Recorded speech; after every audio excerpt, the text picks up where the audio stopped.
నాకు తెలియదు. నేను ఎప్పుడూ నా తమ్ముడిని కాపాడుతూ ఉండాలా? కాని దేవుడు అన్నాడు, నీ తమ్ముడి రక్తం నాకు మొరపెట్టుకుంటోంది. నీవు నీ తమ్ముణ్ణి చంపావు. ఇప్పటి నుంచి నీ జీవితం కష్టమవుతుంది. నీ పంటలు పండవు. నీవు ఈ స్థలాన్ని విడిచి వెళ్ళాలి. నీవు దేశదిమ్మరివై తిరుగుతూ ఉంటావు. కయీను భయపడ్డాడు. ఈ శిక్ష నేను భరించలేనిది. ఎవరైనా నన్ను చంపేస్తారు అన్నాడు. దాంతో దేవుడు కయీను మీద ఒక గుర్తు పెట్టాడు. ఎవరూ అతన్ని చంపకూడదని రక్షణ ఇచ్చాడు. కయీను తన కుటుంబాన్ని విడిచి నోదు అనే ప్రదేశంలో నివసించసాగాడు. తన తమ్ముడికి చేసిన చెడు కారణంగా ఆయన ఈ స్థలాన్ని వదిలి వెళ్లాల్సి వచ్చింది.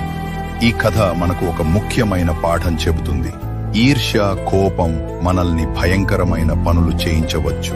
మనం మంచి పనులు చేయాలి. ఇతరులు సంతోషంగా ఉన్నప్పుడు మనం కూడా సంతోషపడాలి. ఈర్ష్య మన హృదయాన్ని మలినపరచనివ్వకూడదు. మరియు మరో విషయం, మనము తెలియక తప్పు చేసినా దేవుడు